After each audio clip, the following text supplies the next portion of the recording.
All right, it looks like we might have a full room. So thanks everyone for joining us today. Nick, do you want to kick it off? Yeah, I do. Thank you, Chris.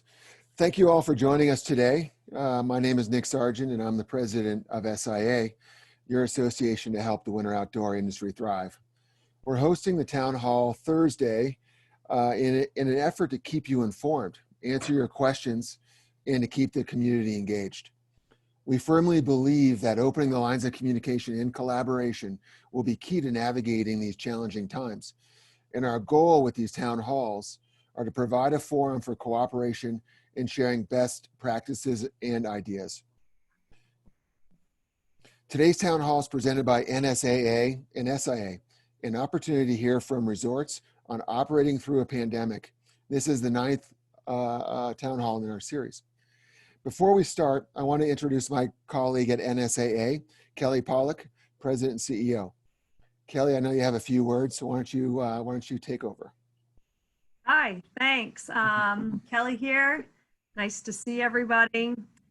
So this started a few weeks ago. Nick and John Rucker and I were on the phone having one of our conversations that we typically have. And we just started thinking about how the ski areas and the retailers, the suppliers, it would be great to have an opportunity just to share what's going on, because it is uncertain times and knowing helps.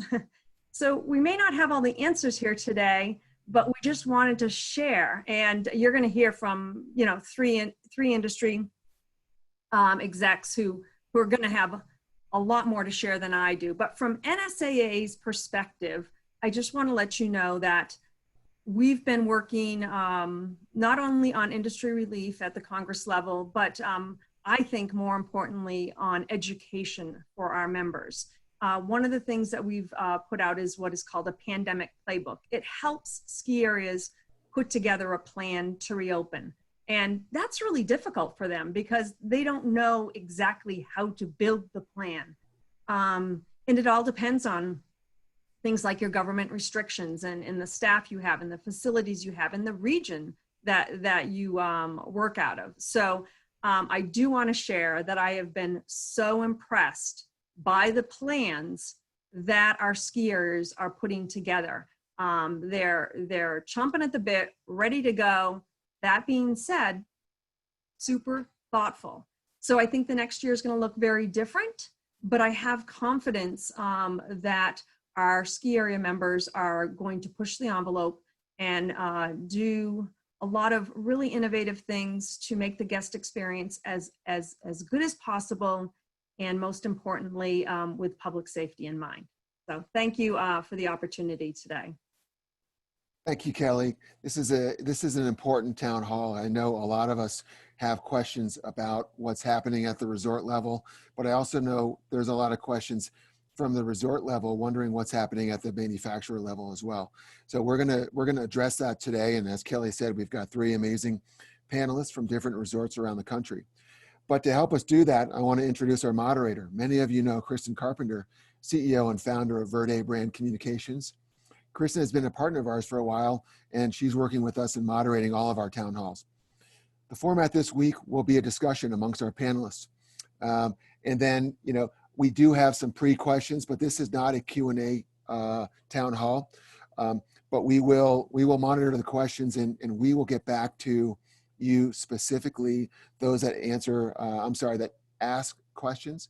So know that we'll be monitoring that. So with that, I want to thank you for joining, and I'm going to let Kristen take over.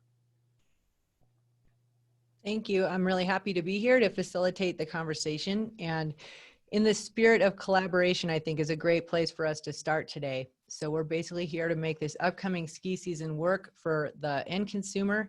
And there's a lot of collaboration already happening, which is great to see. So in the spirit of that, I appreciate all of the guests being here. I would like each of our guests to introduce themselves, and in their introduction, also speak about specifically where you are now, June 2020, with resort status. Rick, why don't you start us off? Good afternoon. My name is Rick Kelley. I'm COO of Boyne Resorts. Been in the industry since 1977. Currently, right now, we have 5 resorts that are partially open. Our Michigan resorts are probably furthest along. We have golf open at all of our courses, food and beverage, and hotels. Gatlinburg in Tennessee is opened full bore. The Sky Bridge opened up 2 weeks ago to very good results. So we are, extremely happy with how our processes and procedures are working there. And New Hampshire and Maine will be opening. Loon opens for mountain biking and gondola rides on July 3rd. And Sunday River and Sugarloaf are opening golf this week, and hotels will follow shortly. So that's where we are at this point in time. Thank you so much. How about you, John? Hi, this is John Burton from Timberline Lodge and Ski Resort in Oregon. Currently, we are skiing and snowboarding every day. We have the summer program rolling with alpine training and a fairly limited freestyle experience. The hotel is open, although very metered and limited. Our food and beverage outlets are open, metered and limited, and we have a metered, retail experience as well. So Bike Park is expected to open early to mid-July, as soon as some of the more of the snow melts and we're able to get out there and do some maintenance. And how about you, Dave? David Norden, I'm CEO of Taos Ski Valley. We're not open right now. We are taking a pretty slow approach to this. We feel that having a measured and progressive opening is the way to go. We're planning to open June 12th with a retail operation. And then on 2-week intervals, we then open up new operations. On July 1st, it's our hotel, the Blake, and our lift operations. On the 15th of July, new mountain biking. And on the 1st of August, a new Via Ferrata. So the idea is to learn as each phase opening, be methodical, be thoughtful, and try to get it right. What's happening in our community, I think, may be something that you're hearing in other mountain communities. We're in a very small community, and people that live here are happy being closed. And I think somehow we have to figure out how to earn the trust of our guests when they come back, but also earn the trust of the community that we're not opening up to neighboring states and bringing the virus back and causing all sorts of problems on our local infrastructure. So our methodical phased approach is really to build trust, starting with our staff, that they're comfortable, moving on to the guests that they're comfortable to arrive, and then to get the belief of our community to support us so we don't have any backlash there. One other point on current operations, which is interesting. I know everybody likes good news in this era. We are continuing with a brand new real estate development project called the Blake Residences. We are very concerned about losing some contract holders during the downturn of economic activity. We've maintained all of the buyers. We actually picked up 2 new buyers at record price levels. So we were surprised, we're psyched, but I think people absolutely want to be in the mountains. They just need a reason and a method of how to make that happen. Thank you. That's a fantastic jumping off point, and I really appreciate you going into detail there. So the way that we're going to go through this today is, as Nick said, we won't be taking questions, but we did capture a lot of questions prior to coming together today. So we have some questions that we've been rehearsing, and then we have some questions that have come in from the audience. And keep in mind, if we don't get to everybody's question, we'll do our best to make the answer available after this. And I also just want to remind everybody that in First Tracks, we are publishing a consumer behavior quick snapshot feature every week. So the goal of that is to really have everybody keep their finger on the pulse of what consumers are doing, kind of more from a broad level, and trying to make that relevant to our specialty markets. And today we're here to talk all about keeping that consumer engaged, our skier and rider, our snow sports enthusiast, through a really tricky and challenging time, and ultimately learning from each other best practices on how to do that and how to, retain their interest and loyalty as we're navigating through a really difficult time. So with that, I'm going to ask questions and have our guests address those questions, and then we'll get to the additional questions after that. So I think that with that, I would like to ask all three of our panelists this first question, so you can just take it in order. I would love for you to share some best practices for opening this summer and or next winter. So you did share a little bit of that in your introduction, but maybe going into a little more depth. I realize that this is regionally dependent, and that's totally fine. Again, we're just in the spirit of sharing information here. John, are you okay if we start with you in terms of best practices? Yeah, you bet. So first thing, and David alluded to it perfectly in his introduction, and we have to get this right. And you know, our ultimate goal is to move forward through this whole thing. And the best way to move forward is not to get shut down again.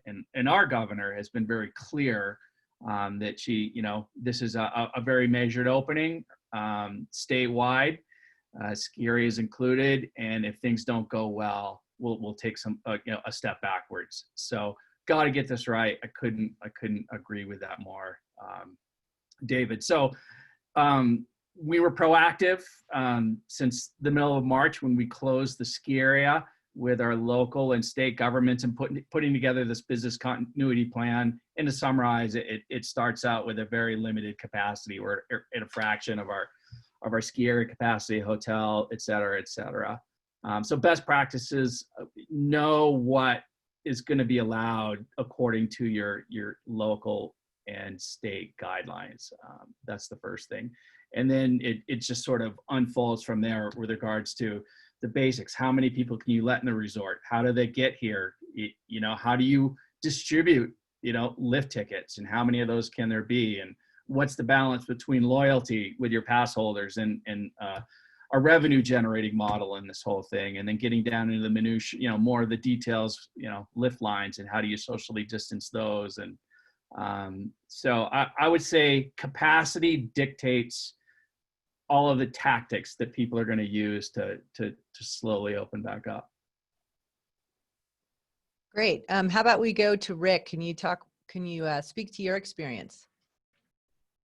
So, we've been very active both at the municipal and state level at all of our resorts, trying to be on panels, opening up panels to guide the conversation, to make them aware of what our business is and how we operate.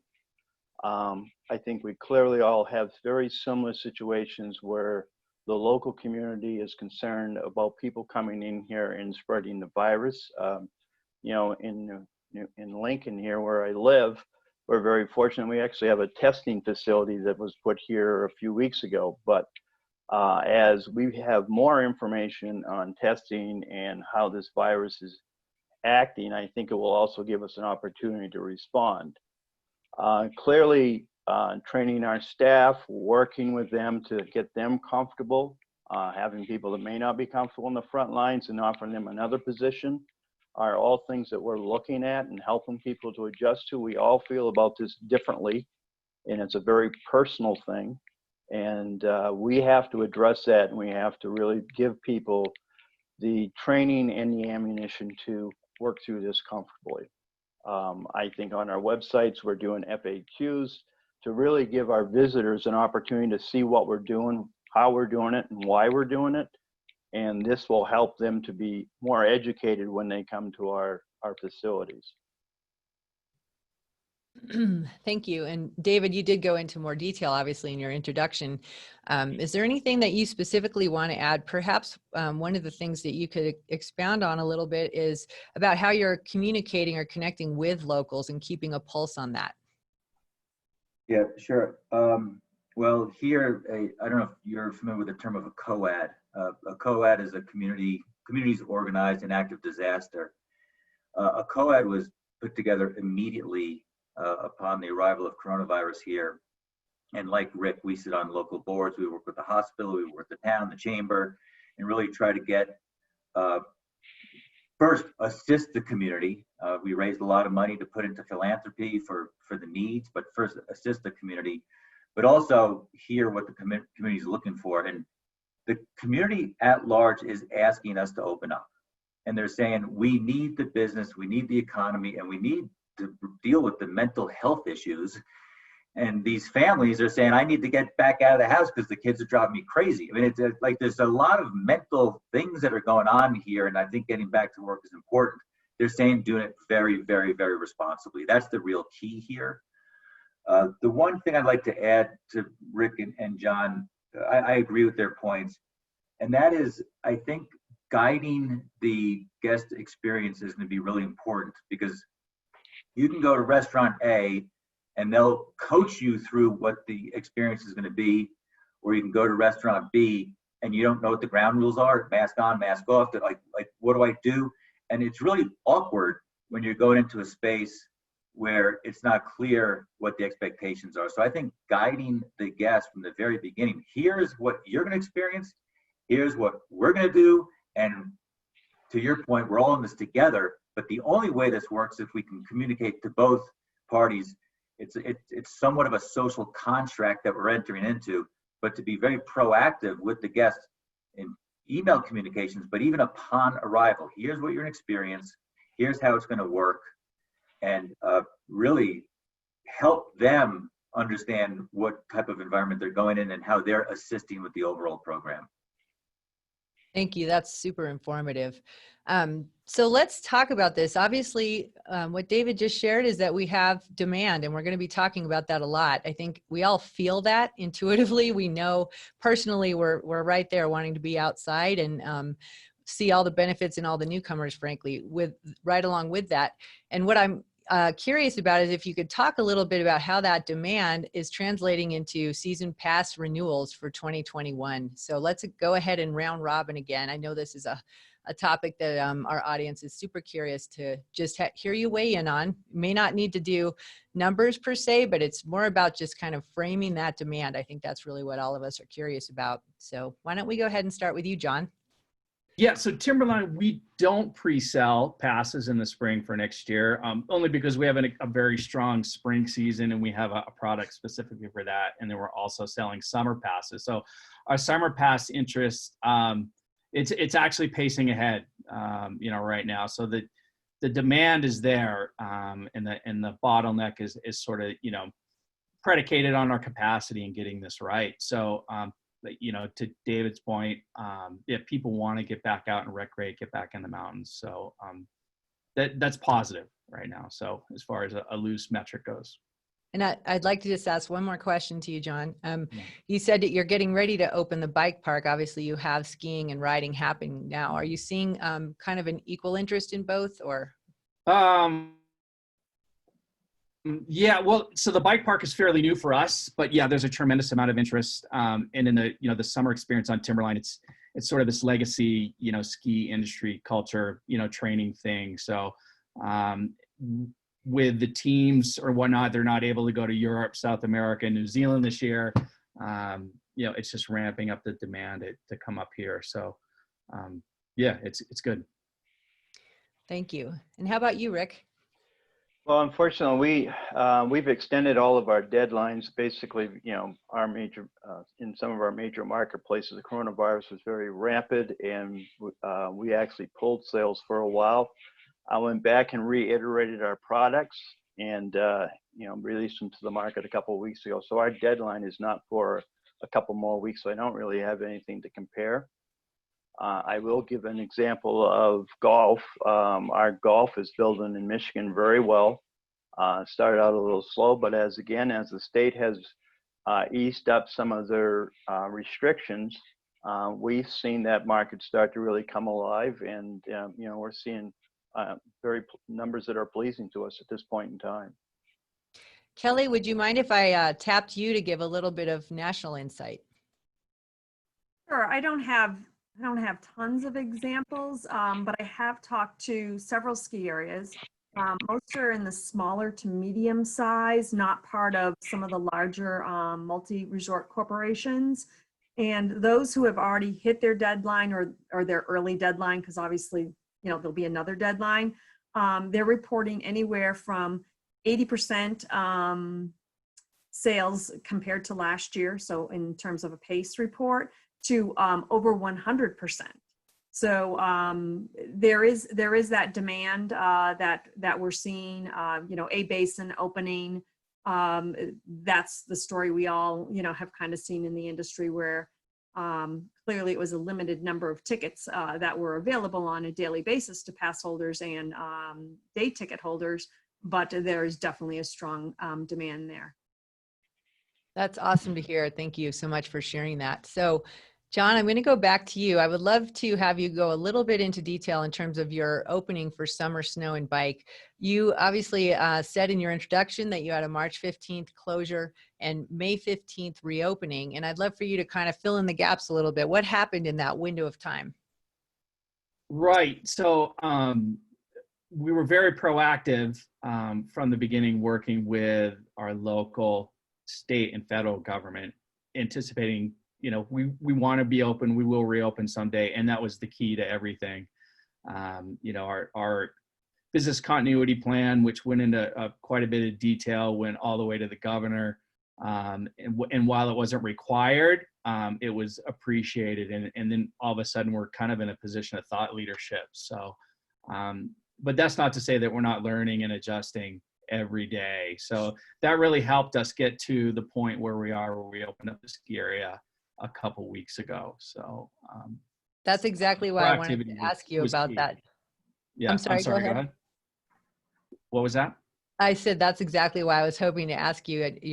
It may be a little bit of reticent thought leadership, but you are in that position. So you have a coveted spot on this panel. And I guess one of the things I'm curious about, the audience is also curious about, is helping the consumer feel comfortable, to David's point, about physically being there. If you can expound on that at all, that would be great. So our whole message on this is we're all in this together, and we've laid out our guidelines. Everyone can check those out on our website. But customers' compliance with our guidelines, it isn't a conversation, it is a negotiation. It's not about their feelings, right? This is about doing this together. And if you're not comfortable, we completely understand that. But this is what we're doing. And it's basically taking ownership of it, right? So, David, they've been talking about working in the community, and we were out doing that. We had an overwhelming response. Yeah, you got to open. We can distance outside on the mountain. There's plenty of room. Kinda, there's lift lines and queues and things like that. But at one point, you have to take ownership of your decision and then stand behind that, and then guide your customers through the experience. And we're doing everything we can. We encourage people to give us feedback every day. But at the end of it, you have to have confidence in what you're doing. And that's what's going to make people comfortable at the end of the day, is taking ownership of what you're doing and showing people that you have a well thought out plan that you're executing and you believe in. That's an excellent point. And you're absolutely right. They're looking to your leadership to kind of frame that experience. And ultimately, we are all here today to kind of support this moving target, which is to provide a superior experience with really kind of a changing playing field. So I appreciate all of your insight. Before I let you off the hook though, John, I would love to ask you a little bit about retail and rental and hotel. If you could tell us a little bit about how that's going. And I realize, feel free to just say what we have going on in our state, et cetera, but any insight you can offer. Right. So in the hotel, it's, we're at about 30% capacity. That's all, we're limiting it there, so we're spacing rooms out. We've instituted, sort of a COVID task force where there's, elevated levels of cleaning and sanitation and education. We're doing COVID questionnaires prior to any reservation being accepted. So really thinking through the experience and things taking, a little longer to be more thorough, and then being responsible with, roughly 30% of our capacity. Retail, we're allowing 4 to 5 people in the store at once. We have a queue set up out in front of the retail stores, just like the lift lines, with signs, the yellow dots on the floor. Everyone, face masks are required when you're inside any building, hotel, day lodge, retail, food and beverage, or otherwise. And then rentals, we are doing rentals right now with everything but helmets.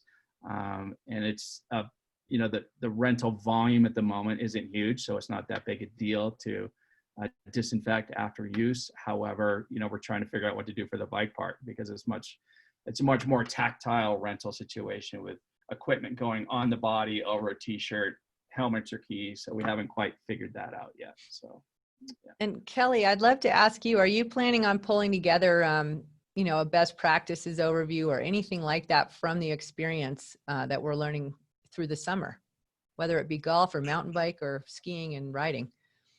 Yeah, absolutely. So our pandemic playbook has 2 chapters, so to speak, so far. The first was bringing your staff members back.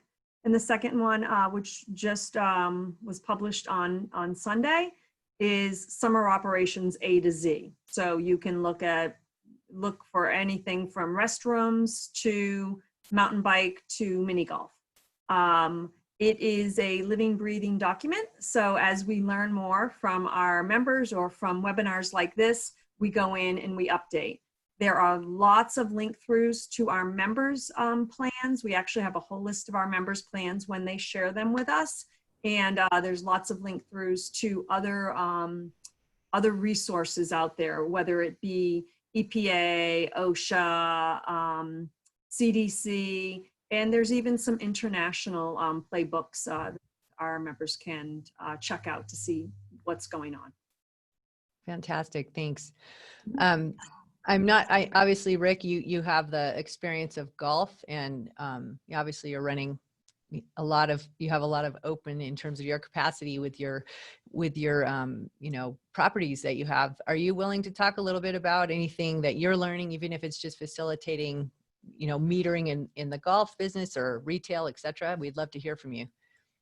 Well, the first thing I would say is that people are extremely excited to see us open, which is really a good feeling. I think our team was sort of a little intrepid as to what was going to happen when people showed up at the hotel lobby, et cetera. But people have been very happy to be there, happy that we're making the effort to be open. Our golf program, we are running by the Play and Park and Play package, which the Golf Association of Ownerships put together, and it has worked extremely well. I think people totally understand that this isn't what it was. It's the best we can do under the circumstances that we have, and they're happy to be out there and be able to enjoy this. And I think we're having the same confidence in our hotels and our restaurants. Again, following the CDC procedures, training our staff, following OSHA regs, et cetera, and educating people and bringing them along with this, because it's all new to us, right? Wearing a mask, whether you're doing it at work or it has to become part of your normal life. And as that happens, then you become more comfortable with the situation, which is, we're all learning as we go here. But we've been very, very pleasantly surprised. Thanks. That's great information. So David, I have one for you. Again, you were really, really helpful with the way you introduced yourself and talked about your operations. I have a question around your 2-week intervals. So first of all, if you can explain that to the audience a little bit, like what's the premise behind that? Do you have criteria that you're going to be checking before you hit the next 2-week window and open, say hotel and then lift and mountain bike? Or is it literally just sort of test and learn and you're developing, the insights as you're going? No, there absolutely are criteria, and we actually want to be one step behind the staged opening at the state level. And again, the whole idea is not to go backwards. Phase 1 of our opening is return to work and really get the confidence of our staff. So we have returned to work. We've got 60 or 70 people working here. We've got a construction site going on. Every morning when you arrive at work, you will go through a checkpoint with a series of questions on your health. We take your temperature, and then we clear you to go to work. And every staff member is signing a protocol sheet, and we're having a record of their health every day. And we feel as though this first step, gaining the confidence of our staff, I'm comfortable going to work. I believe you're protecting me then they will turn that to the guest in the next round. But yes, we do have criteria for each level. Got to clear this one to go on to step 2 and step 3, but it's a methodical approach. And we feel confident, we feel very, very good. And I think our staff, maybe whereas a week or 2 ago, they were nervous about it, I think they're like, come on, can we get on with the show? So they're ready, which is great. And I have a question just because of my, occupation in communications. Do you have some training or scripting for your employees as you're getting ready to welcome the public? We do. We have a complete training set, and we have online orientation. Everybody, before you return to work the first day, we had an online orientation, 1 hour that you had to take. Then you had to go to the worksheet. You had to sign it and submit it. And I think you don't know where each individual stands on this topic, but the important thing is that each individual, they recognize that you're doing it for their health. And I think if we can do that to the guests as well, we're doing this for your health, it'll work out. So yeah, extensive training. And now we went to a chamber meeting, and the chamber is asking to do this with other shops and hotels in the region. And I think that's important, so that if people are coming to Taos, it's not just our way, but there's a broader community that are functioning on the same level. That was my next question. So thank you for heading me off at the pass on that one. That's excellent insight. Does anyone else want to weigh in, John or Rick, in terms of the, interplay that's happening between the towns that your properties are located in and how you're providing a consistent experience? I think that is a great way to increase consumer trust. Yeah, I would say, again, probably in Michigan, we're the furthest ahead of the curve as far as all of our resorts. And, also we become a nucleus for doing things for the community. Ed Grice, the general manager, set up a process to make masks for people. They send out weekly emails talking about what's happening at the resort, keeping people informed. And, I think that David said it perfectly. It's getting used to this, learning as we go, getting comfortable, and then making the next step. And as we continue to open up more, we see more and more people being comfortable, and also along with that, business levels continue to rise as well. So I think it's extremely important. Great. That's awesome. John, do you have anything you'd like to weigh in on in terms of the interplay with you and the local town? Yeah, I mean, just to reinforce what Rick and David is saying, we're in town every day, to the one side to Portland and the other side to Hood River, and, integrating with the retailers, the local mountain bike associations, all the camp coaches that are up here right now. It is important, and they're kind of looking to us, David, Rick, Timberline, et cetera, as sort of a ray of hope, a light at the end of the tunnel, and you guys can do this, right? And then hopefully other things will just sort of accordion out from there. That is such a great point, and it's one that I actually was hoping to bring up in this conversation, so thank you for addressing it. That's, I think, the whole premise behind the panel is people are really looking up to you to see you're on the front lines, you're welcoming in the public, and you're such an important part of the ecosystem for winter sports. And on that note, I thought it would be good for us to talk a little bit about drive to and fly to in terms of our skiers and riders and snow sports enthusiasts. In terms of the drive to, I would love it if somebody could share a little bit about creative localized packaging or any kind of communications and marketing initiatives that you're considering to support the growth of local and driving distance skiers and riders and entry-level snow sports enthusiasts. Who would like to take a swing at that? I'll Go ahead, Rick. Go ahead, David. I'll be happy to talk to drive to. We've been very successful, I think, because people are tired of driving on I-70 out of Denver. Colorado is our fastest growing market, and we're seeing a lot of activity coming out of Colorado. The majority of our business is drive to. New Mexico is a big market. Texas is a huge market. And interestingly enough, though, we have an airline, and it's called Taos Air. We fly 30-seaters out of Austin, Dallas, and 2 locations out of California. And I actually think we're going to be positioned really, really well. Some of the folks on this phone call may be sponsors of that airline, and we thank you for that. It's a great place to have your brand, because we fly out of private airports, and it's like a semi-private experience. And we think we're going to benefit greatly because no one wants to go to the big airports. I'd be very concerned if I was in a fly-to market right now, but I think Taos Air is positioned quite well. So we will definitely promote Taos Air as a great way to fly, a private version without the real hassles of travel. So we'll take advantage of that. I think Colorado will still be interested in visiting Taos on a regular basis.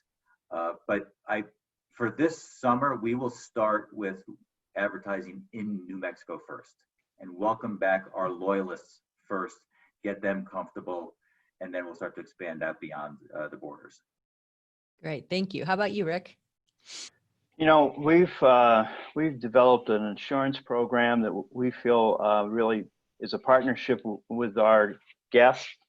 Our program allows them to purchase, for instance, seasons passes and have till December 10th to decide whether or not they're going to use it or not. And what we're really trying to do is to meet them halfway, to make sure that they understand that we're in this for the long haul with them. They are our true stakeholders. And I think sharing this responsibility and helping them feel comfortable with how we're going to conduct our business towards them has been a huge, we've seen very positive results from that. And again, continuing the message as we open, what's open, how we're opening, and what we're doing to make sure that we have a safe and sustainable operation. John, did you want to weigh in on drive to or transfer over to fly to? Yeah, so we're primarily a drive to. About 95% of our zip codes are in a regional market. So, and we do see in downturns like this, and this is certainly unprecedented, where people are doing more of a staycation and driving up to the mountain or whatnot. So actually in our message right now that we work collaboratively with the governor's office on, it's like we're encouraging that day tripper mentality right now and sort of, support our market, which is kind of like the I-5 corridor south to Eugene and north to Olympia, Washington. And that's our strategy, at the moment moving forward. It seems like you have such strong demand that you may not need to do a lot of. We are fortunate, our parking lots are pretty small. So yeah, that's a whole nother set of operational challenges. Awesome. So how about we go into the fly to? I mean, David, you offered a fantastic snapshot, I think, to kind of, there may not be a conversation to have here. This truly is a crystal ball question. Maybe the correct way to ask this question is, how are you planning to potentially backfill any loss from fly to, I think. But you've all kind of addressed that in the marketing. But if anybody would like to speak to the fly to consumer, I think that would be helpful as well for those who have tuned into the webinar today. I mean, I think at this point in time, the 2 fly destinations that we have, we're obviously concerned about air travel and how comfortable people are going to feel. I think the good news is we have a few months between now and winter for things to sort of shake out a little bit, and people will become more comfortable, I think, as the airlines sort things out as well. But obviously right now it's a void that we are, looking for ways to try to mitigate. And we'll try and do our best over here at SIA, and I'm sure Kelley as well, to help all of you operators navigate that. I'd like to go on to rental and retail questions. Even though we weren't taking questions, we've gotten quite a lot of questions on the chat. But in reading those and looking at the ones that we've gotten prior to us going on the webinar here today, there's a lot in here around just getting some clarity around group lessons, retail best practices. Why don't we go ahead and start with group lessons, and then I'll kind of guide us through a couple other topics on this front. And why don't we go ahead and start with David? It's too early to call, really, from our standpoint. I do want to share one other item on airlines before we close that one out. Our airline, Taos Air, is not functioning right now with a regular scheduled charter. We're holding off. But we provide a charter service, and we're very, very busy filling that charter service right now. So what we're finding is people absolutely want to fly, but they want to figure out how to do it in a safe manner. So businesses are calling us, and our charter business is doing well right now. And so it may not be, do you want to fly? It may be, how do you want to fly?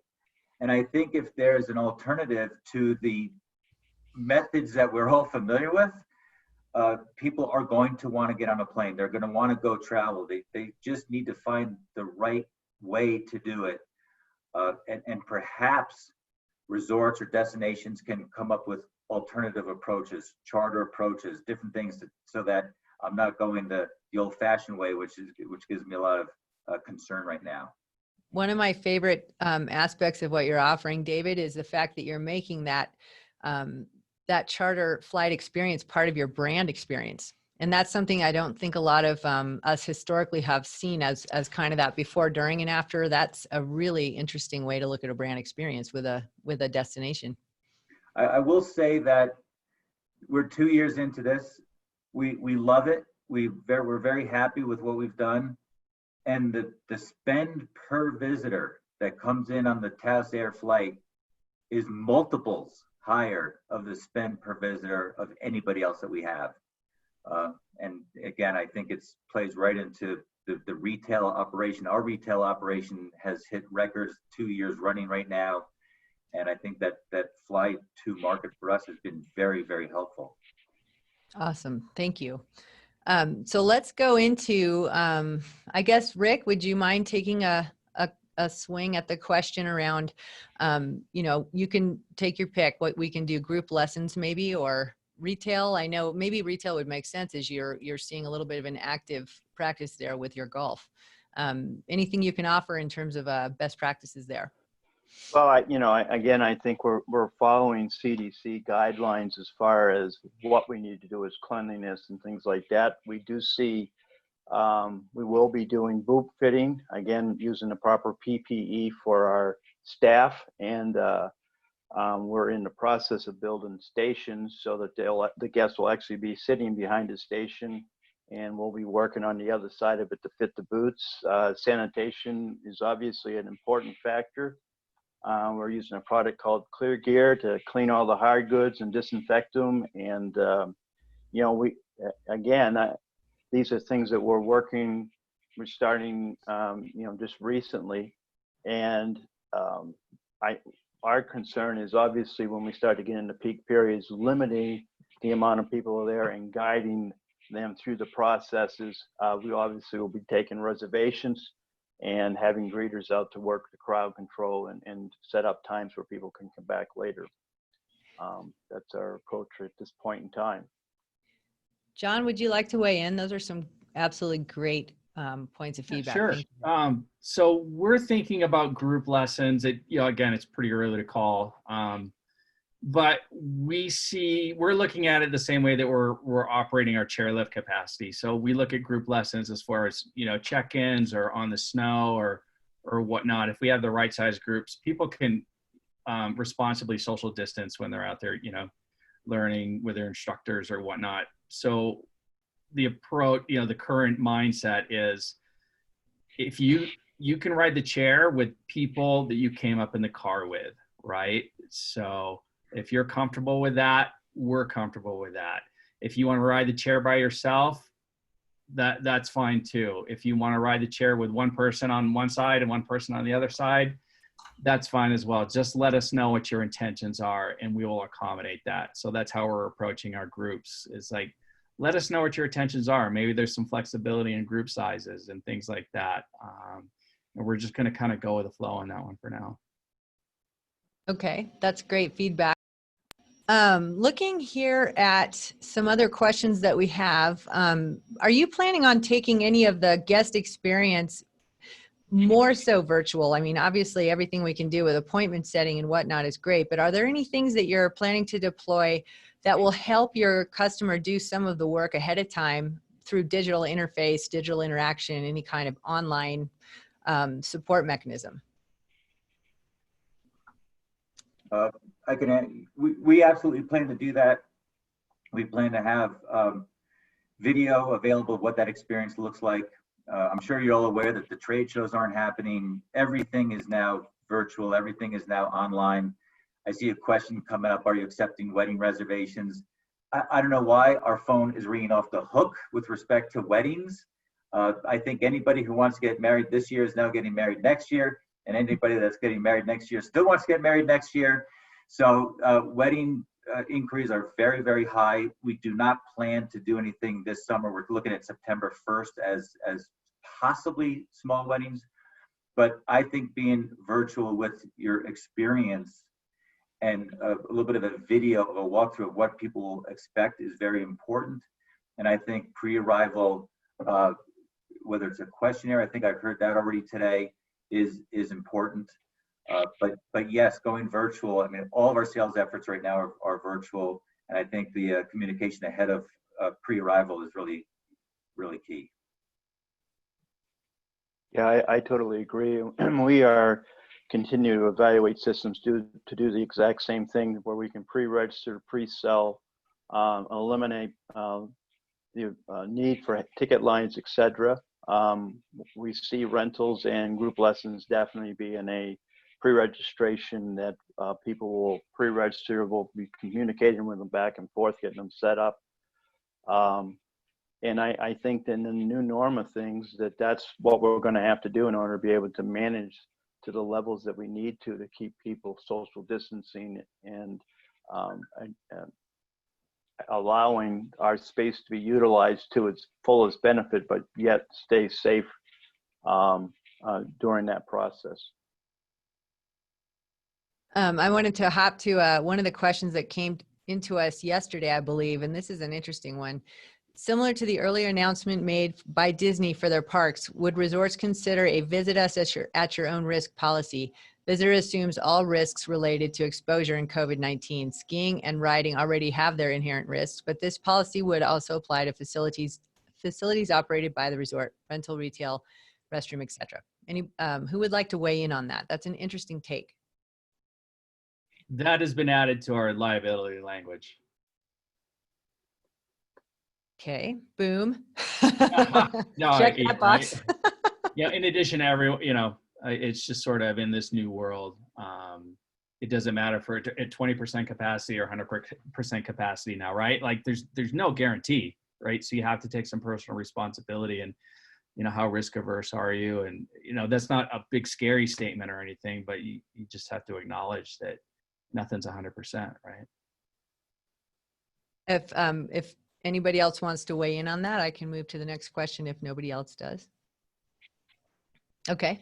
I've gotten a number of questions here on basically access based on limited capacity. Will there be will state governments be mandating lift pass sales in terms of numbers of that, or reliant upon operators to take that on? And then there's another question about how will you determine who gains access? Will there be an order, meaning season pass loyalty, multi-week program participants? So who would like to take a swing at one or two of those?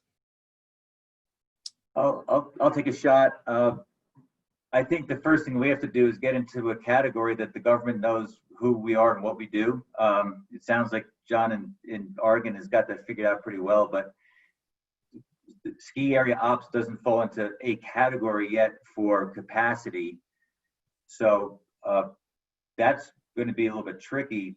To ask your question of how would we manage capacity, in our season pass offering, we are going to put a caveat that we may return your pass at if we need to, based on capacity constraints. If there are capacity constraints, it's the weekends where you have the capacity, and it's going to be very difficult if we're taking we need a good balance of season pass visitors and day visitors to make our economics work. And we need to be able to build some flexibility into our pass, where maybe that pass usage is shortened a little bit. Maybe passes, they could purchase additional days, but there may be a need for additional blackout dates on passes if a capacity issue is applied to us. We think that the capacity issue is more in the base area, restaurants, retail, snow sports, school, rentals, and less on the mountain. But we have to, in the event that we get hit with a lift ticket capacity, we need flexibility with our seasons passes. Great point. John, would you like to weigh in on that? So our ski areas were outside of the, the typical group gathering mandate set by the governor in Oregon, which I did 25 right now. I think it's going up to 50 very soon. So our capacities are determined by the plan that we've set ourselves up with. It has been, accepted, by our state government. We hope that we'll, when pass sales come around and the snow starts flying in the fall, that we'll be at some sense of normal capacity by then. And then we're just, back to mountain operations and managing, a pretty crowded ski resort on the weekends. So we are looking at contingency plans, to David's point on what it means to be a pass holder in the future if we don't come out of this COVID thing quickly enough. So we're going to work through that. Rick, would you like to finish up on that before I get to the next question? Well, I think we're having very similar discussions. Obviously, so far, none of the states have said that that's going to be an issue that we're working in. But, as we all know, everything changes on a pretty regular basis. We are setting up plans so that we can social distance people and have the, similar to what we're doing in Gatlinburg, as John was saying, we're allowing people to ride up as they are comfortable, whether it's with family or a friend, et cetera. But we're not necessarily placing them together. We probably won't have singles line, would be my guess for sure. But I think that as we get closer to this, we're going to just have more clarity on as to what we're going to be able to do. I see our base areas as being bottlenecks and the mountain being, an easier model to look at and also to manage. Sorry, I was muted. Okay, I have a question here that has been asked a number of times. I'd like to know, this person would like to know what level of retail sales you're projecting for winter 2021. Oh, was that me? To me? Sure. Oh, well, we're trying to figure it out to what David was saying earlier. Are we going to be able to, what are we going to be able to get, and when are we going to be able to get it? So that's a good question. If anyone has some insight there, I'll take it. I'd like to share something, if I may, with respect to the relationship we have with the suppliers. I think it's vital to our success. It has been and will continue to be. Just to simply answer that question, we are opening a new retail shop in this new development that I mentioned earlier. So I think our retail is, we're looking at, we're projecting flat, down in existing and up in new. But the relationship that we have is very, very important. And we are the world's first and only ski resort certified as a B Corporation. And we became a B Corporation 3 or 4 years ago. And as part of that process, we look at the supply chain very, very closely. And when we meet with our suppliers, we ask them, what does their supply chain look like? And what does their board makeup look like? And what does diversity look like? And we really dig in and we look for suppliers that really align with us. And I think that's important for where we are right now. And maybe about a month ago or so, we put out a questionnaire to our suppliers. What's happening? Because we want to know, as much as you want to know from us, we want to know from you. What's it like at the factories right now? How do I know the stuff is going to show up? And what if it doesn't? And what is the refund policy if things like shut down? So we're looking to learn a lot from our suppliers. And as an example, in the survey that we put out, supplier A went all the way up to the top of the organization to give us very detailed responses and transparency into what they're dealing with. And retailer B gave us some stock answers that did nothing for us. So as we go into our operation this winter, you can imagine who we're going to want to partner with as we plan in this very uncertain time. So we really count on you for your answers. We really count on you to provide us as much transparency into your business as you're looking for ours. But the trust that the guest is looking for us to provide, or that we need to provide, is what we're looking for with the relationship with you. So I don't know if that helps at all in this conversation, but the organizations that work with us and align with us and really provide that information, we feel much better with. And we're gonna, if we need to whittle down some suppliers, we know where to whittle down, and we know where to beef up as things get trickier going forward. That's excellent insight. I personally appreciate hearing that, because again, it ties together the collaborative spirit of what we're going into here. And I think that approaching that in a more open-minded way is probably the best approach than we've ever had before. So thank you for saying that. Rick, before we go from this question, would you mind talking a little bit about your retail projections for winter 2021? Well, let me talk about what's happening right now. I think that that's probably more pertinent. You know, we are opening stores and retail outlets as we're allowed, and you know, actually, I was talking to our senior VP of retail yesterday, and you know, our business levels are above what we had expected, and they're building regularly. And I think that again, there is a pent-up demand, and we are selling products to help people enjoy the outdoors, and they're, you know, people still are going to recreate. You know, as I look over the history of the ski business, whether it was the oil embargo or the economy's gone to pieces, or you know, or there's been unrest, you know, the ski industry has always sort of risen above the tide because of what it is, and I think that our retail operations will dance in parallel with that, just for those reasons. It's a great answer. So I have a couple of additional questions. Nick, is it okay if we keep going a little bit longer? Is everybody comfortable with that? I'm good with that. I think everyone's getting into the meat of the conversation here. So Okay. let's keep moving. You know, Nick, with that, if you wouldn't mind, because some of my questions were not tied to, you know, retail. Is there anything else that you'd like to convey before we hop off of that topic? I think that's an important, you know, thing that you could. Yeah. Again, just to hit on what I opened up with, you know, this conversation is a very healthy and ripe conversation, and I really appreciate the comments from Rick, John, and David on how they're looking at this, or what experience has shown us over time. But I do feel, and this is a conversation that Kelley and I have frequently, is just, you know, it's better for us to talk about this, ask the questions. A lot of the questions might be a little redundant or asked a little differently, but the fact of the matter is everyone wants to know what the industry is doing, from the resort to the retailer specifically, and to the supplier. So I think there's a really healthy conversation that we could probably go for the rest of the afternoon.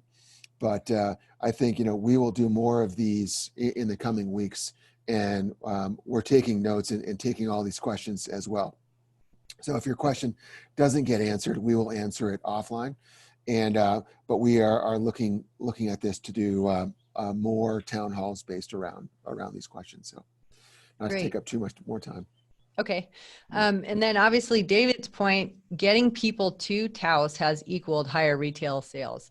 A question came in that I thought was tied into this well. Will local and base area public transit be constrained generally? Thinking in terms of places like the Cottonwood Canyons in Utah and efforts to get more skiers and riders carpooling. I think that's a really great question, especially as it ties into foot traffic in retailers. Would anybody like to talk about that? I spent the last 2 winters telling everybody to get out of their cars and onto the bus. And for the last 2 months, I've been saying, get off the bus and get into your cars. This is brutal. It's the worst thing we could do is get back into our cars right now, and that's what we need to do. It's horrible to think that we can't have public transportation and we can't deal with this right now. Our local bus system is firing up right now. They're creating their protocols. I think everybody on the bus has to have a mask. I think they're going to change the frequency so that there's more cleanings. It's a really great question. The more you can control it, I think the better you are. I am fearful that our staff shuttle, which finally is working so well, we may have to change gears.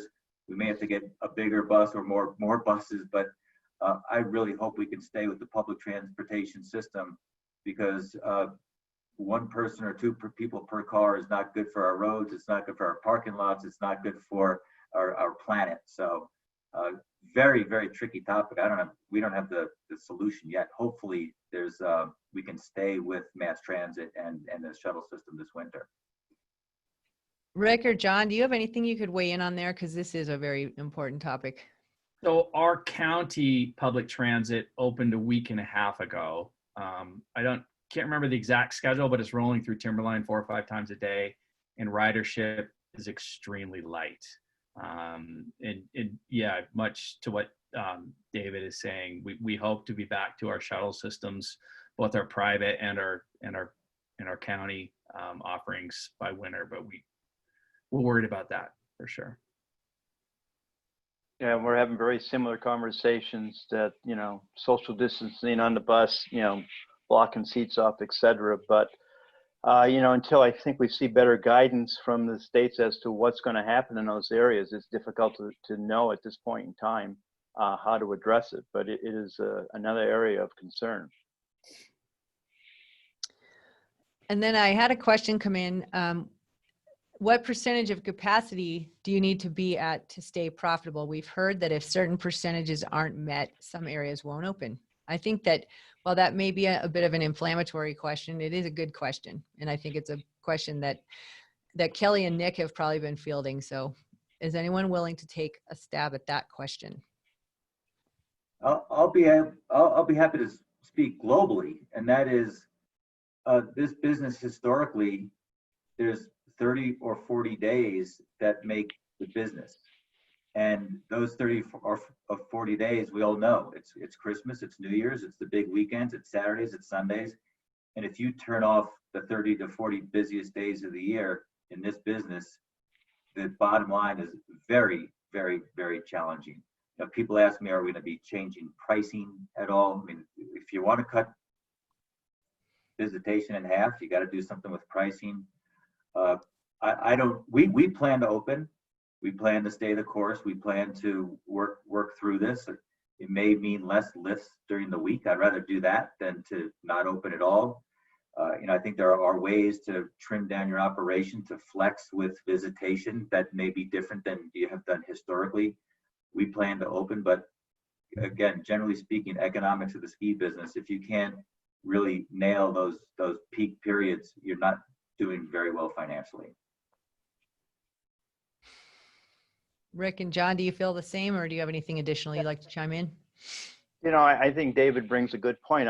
I mean, when you look at this scenario that we're in, we really have to look at this from a holistic standpoint. We have to provide our guests with a safe and great experience, but we also have to do it in a way that we're physically and financially conscious of how we're operating. And it's a set of goalposts that you kind of have to stay between. But we're projecting to be on the lower side and hoping to be going above that, and we're right sizing our businesses accordingly. So it's this is definitely a adjust as you go process. The good thing is we have a lot of time ahead of us to see some of the lead indicators as to what winter is going to be like. So far, even just locally here, I look at some of mountain bike operations, et cetera, are doing extremely well. So, I'm usually a little pessimistic. I'm actually pretty optimistic about what's going to happen this coming winter. That's fantastic to hear. And Kelley, I've got one for you. Is the pandemic playbook with the new summer A to Z chapter available publicly, or is it member only? That's a member-only resource. Nick already asked me. So we may do some negotiations behind the scene in the next few days. Awesome. It pays to be a member. We have actually hit a number of these questions. We've been going obviously 10 minutes after the hour here. So it looks like we're in a good place to wrap up. And I would like to ask Nick or Kelley or any of the panelists if there's anything that we might have missed that you'd like to add. Obviously, this has given us a lot of great fodder for future panels, but we're here together today. Is there anything you'd like to send us off with, if you will? Dave, go ahead. Yeah, I love the last comment that just came in about work from home. Does it mean more people ski in midweek rather than weekends? That's a great comment. Excellent comment, and fingers crossed. Yes, that's what we need. We've needed that for probably decades. But I think it's a reminder that this is the time to think differently. This is the time to be flexible. This is the time to find anything you wanted to try it now. And for the supplier side, I think there is an opportunity to move into a more tech savvy world, virtual versus, these paper catalogs, maybe that's done with, if there's something you always wanted to try, if there's something that, boy, if only now's the time to do it. And I think that, allow that opening, Rick and I and John are probably gonna struggle with, okay, how do I deal with reduced capacity? But I now have an excuse to try something different. So let's be open and flexible to some new approaches that way. Yeah, I see an opportunity to this as crazy as that sounds, in that we really do have a chance to take a fresh look at our business in our industry and see how we're operating and what we're doing well and what we're not doing so well, and make those adjustments. And I think at the end of the day, we're going to come out of this as a healthier industry, because it's definitely spearing a lot of great thought. People are getting out of the box, looking at things, and we're looking at new systems, processes. And I as painful it is right now, I do see this as having some very positive effects going forward. I agree. How about you, John? And I couldn't agree more with what Rick just said. We're using the word, right sizing around here a lot, and kind of combining that with creativity, and like, okay, let's really open our minds to new things and new processes and new platforms, to make this business move forward while maintaining an exceptional customer experience. So fantastic. I'd have to mirror everyone. I mean, this is the one time in our career, in our industry, where we get to press pause. Obviously not by choice, but let's use this time effectively. And I have a board member texting me right now, generating enthusiasm with consumers this summer and fall is going to be key too. And getting people very excited to get back outside, get back on the mountain, and do the things that we love to do. And we have the ability to do it, and we have the ability to do it together stronger. So I encourage more of that in the future. Great. Well, I think if unless Kelley has something to add, I think we're ready to wrap up for the day. Nothing to add, because they all said it so well, and I'm just so happy that they made time today, because I know they're all super busy. So thanks. And I also would love to just say thanks to everybody for your time. This has been really insightful. We have some follow-up that we'll be preparing, and I hope that we can keep the conversation going. I've learned a lot today. I hope everybody has. And you couldn't be more correct. Innovation in a time of challenge, that's when really great things happen to business, and really fantastic things happen to shape the consumer experience. So knowing that, and knowing that we have this collaborative spirit, I'm definitely looking forward to more conversations and moving the needle forward together.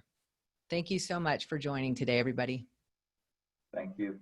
Thank you. Thanks, everyone. Appreciate it. Thank you. Bye.